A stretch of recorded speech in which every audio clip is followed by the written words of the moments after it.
ជំរាបសួរបងប្អូនជួបគ្នាម្ដងទៀតហើយเนาะបងប្អូនបាទហ្នឹងហើយនៅក្នុងវីដេអូជាច្រើនកន្លងទៅគឺខ្ញុំតែងតែបានបង្ហាញជូនបងប្អូនអំពីរបៀបប្រើកុំព្យូទ័រសម្រាប់បងប្អូនដែលមានពិការភាពភ្នែកទាំងសងខាងបងប្អូនណាបាទអ្នកដែលមើលអត់ឃើញទាំងស្រុងណាបាទហ្នឹងហើយនៅក្នុងវីដេអូនេះខ្ញុំសូមបង្ហាញបងប្អូនបាទអំពីរបៀបប្រើទូរស័ព្ទដៃបាទប្រើទូរស័ព្ទដៃទូរស័ព្ទ smartphone វិញម្ដងបាទហ្នឹងហើយ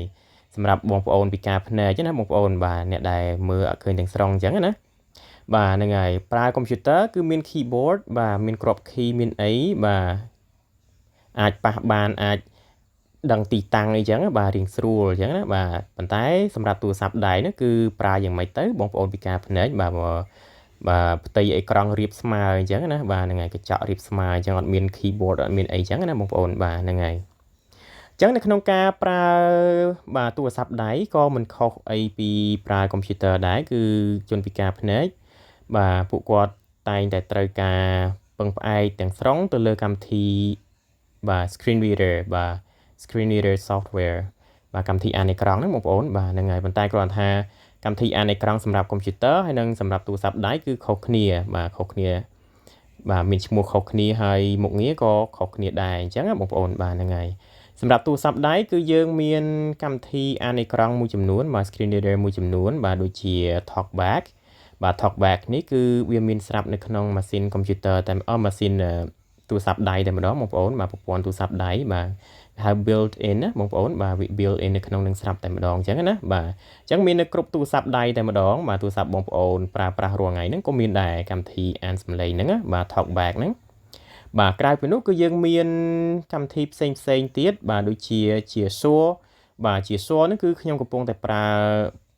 បាទនៅក្នុងពេលបច្ចុប្បន្នហ្នឹងបងប្អូនបាទក្នុងពេលឥឡូវហ្នឹងតែម្ដងបាទជាសួរបាទជាកម្មវិធីបង្កើតឡើងដោយប្រទេសចិនណា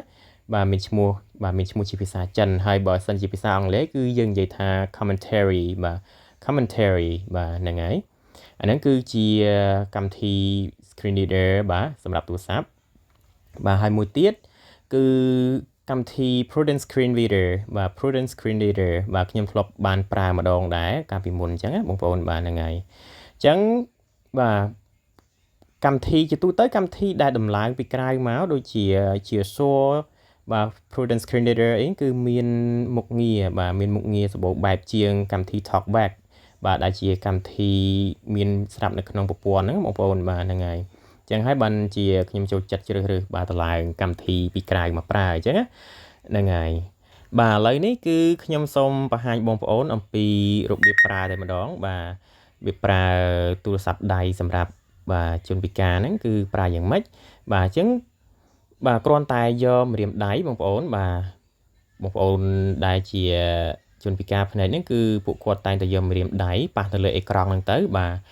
អញ្ចឹងកម្មវិធីអានសំឡេងហ្នឹងគឺវាអានប្រាប់ហើយថាព័ត៌មាននៅលើអេក្រង់ហ្នឹងគឺជាអីគេអញ្ចឹងបងប្អូនបាទជាអត្ថបទឬមួយក៏ជាបាទឈ្មោះកម្មវិធីឬមួយក៏ជាអីផ្សេងគឺអានទាំងអស់អញ្ចឹងបងប្អូនបាទហ្នឹងហើយអញ្ចឹងឥឡូវខ្ញុំសាកយកម្រាមដៃខ្ញុំប៉ះនៅលើអេក្រង់បាទពេលដែលប៉ះនៅលើអេក្រង់គឺវាអានសលេងប្រាប់ហើយអញ្ចឹងណាបាទ Education folder 62 notifications បាទហ្នឹងហើយបងប្អូនណាបាទចឹងអានេះគឺជា folder គឺវាអានប្រាប់ហើយឈ្មោះថា folder បាទ education បាទ folder ខ្ញុំដាក់ឈ្មោះ education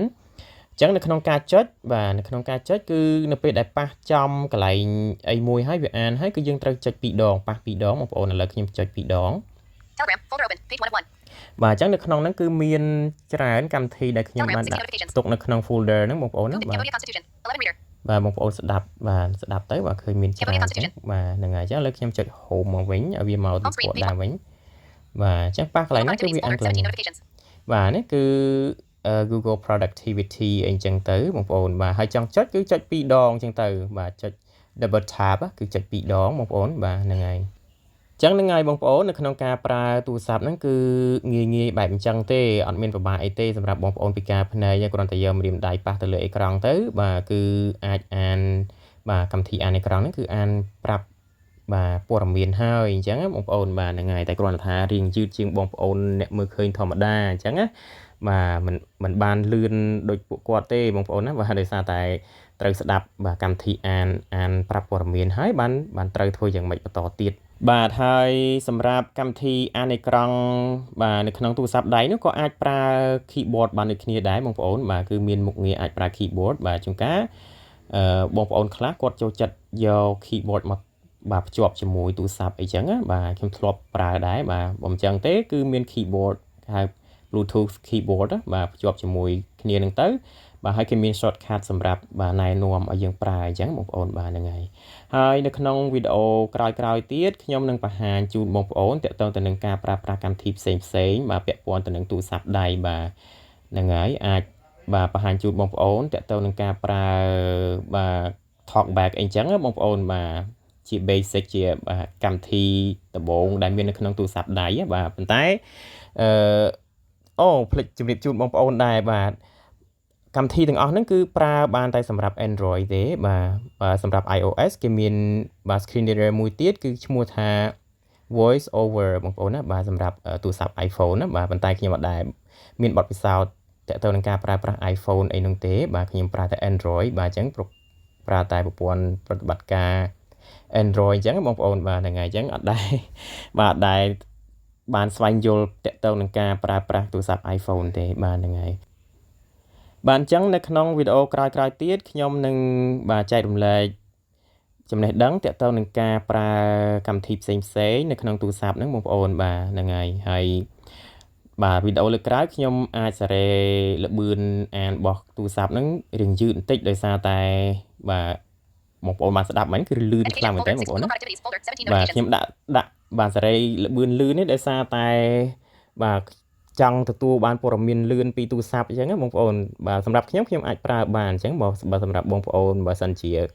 តាមដានការបង្ហាញរបស់ខ្ញុំពេលខ្ញុំដាក់លឿនអញ្ចឹងអាចតាមអត់ទាន់បាទអញ្ចឹងនៅពេលបង្ហាញ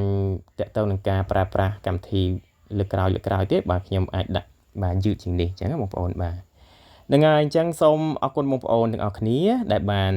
បាទមើលវីដេអូរបស់ខ្ញុំតាំងពីដើមរហូតដល់ចប់បាទហ្នឹងហើយជួបបងប្អូននៅក្នុងវីដេអូក្រោយៗទៀត